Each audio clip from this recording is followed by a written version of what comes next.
Comment partager la montagne? Comment faire cohabiter tourisme et agriculture, à la fois préserver les espaces naturels et créer de l'activité économique?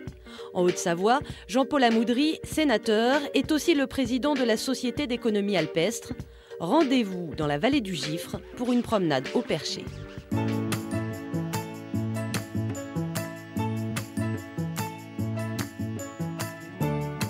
Pour moi, la montagne, elle doit être à la fois un lieu de vie, elle ne doit pas être un sanctuaire, elle ne doit pas être un espace réservé à telle ou telle catégorie. La montagne, elle n'est pas la propriété des montagnards et la montagne n'est pas non plus la propriété des seuls citadins qui aspirent à venir la découvrir. La montagne, elle est un lieu de rencontre et elle est un lieu où on doit préserver tous ses atouts et en assurer la pérennité.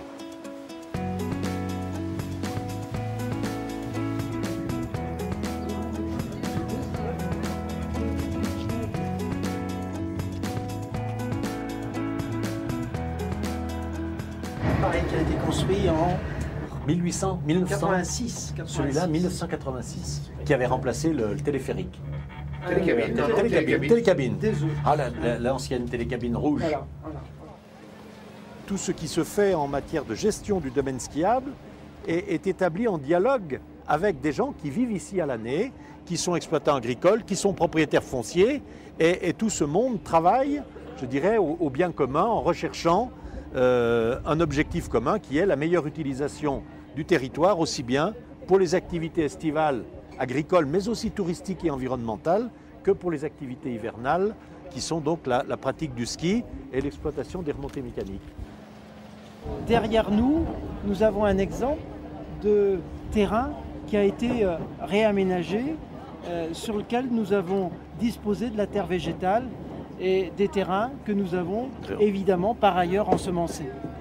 Et il faut ajouter que la société ici, outre ces travaux qu'elle engage au service de l'environnement et aussi de l'agriculture de façon indirecte, acquitte la fameuse taxe sur les remontées mécaniques, ce qui est un engagement supplémentaire de la société en direction de la communauté locale, de la collectivité locale qu'est la commune de la Clusaz. Grâce à cette taxe sur les remontées mécaniques, les collectivités locales peuvent financer des projets. Direction Mieuxy, où dans quelques mois, un centre du goût et des saveurs locales va ouvrir ses portes. Bon, alors Monsieur le Président, c'est ici que ça va se passer. Donc lorsqu'on viendra ici pour découvrir le goût, pour apprendre le goût, on sera pris en charge dans ce hall. Et puis on accédera à l'étage. Il y a un bel escalier en bois. Après, vous avez une salle, il y aura une salle de cinéma, si je peux m'exprimer comme ça, d'une trentaine de places, là où il y aura le film en 3D. Et ensuite, une grande salle, je ne sais plus combien de mètres carrés, où là, on pourra recevoir ou des séminaires, des enfants d'école, apprendre à faire du fromage blanc, etc. Faire des ateliers du goût avec les enfants, parce que ça marche assez bien de leur faire faire du fromage blanc. La loi dite Montagne 1985 a instauré, même si ça existait déjà un petit peu avant depuis un décret de 68, une taxe sur les produits d'exploitation des remontées mécaniques, sur le chiffre d'affaires. Et cette taxe, elle est maximum 3% au profit des communes, 2% au profit des départements. La particularité ici à Mieuxy, ça a été d'affecter le produit de cette taxe à l'opération de construction de cette coopérative, au remboursement du prêt que la commune a consenti, ou la coopérative, je ne sais pas, avait consenti. C'est certainement l'unique, moi, à ma connaissance, exemple de cette affectation d'un produit touristique à une destination à usage, à finalité agricole.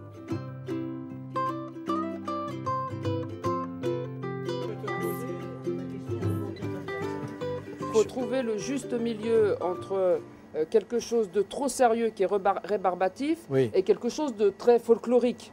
Il faut trouver le juste milieu d'apporter de la connaissance, mais sous une forme quand même relativement ludique et agréable. Parce qu'aujourd'hui, les gens qui viennent, ils sont en vacances, ils sont en famille, donc ils ont besoin de partager un moment de plaisir. Si on compare un petit peu, les gens dans le domaine du vin, ils savent beaucoup mieux faire ça. Ils savent beaucoup mieux expliquer le lien entre le sol, les cépages et la qualité du vin. Et nous, dans les fromages, jusqu'à présent, on ne sait pas trop bien l'expliquer, ça. Et donc, je crois que c'est important de montrer à quel point voilà, le fromage qui est fabriqué ici, avec telle typologie de fleurs et d'herbes de la montagne, se retrouve dans les fromages. Et c'est pour ça que ça donne ce petit goût de noisette dans le reblochon.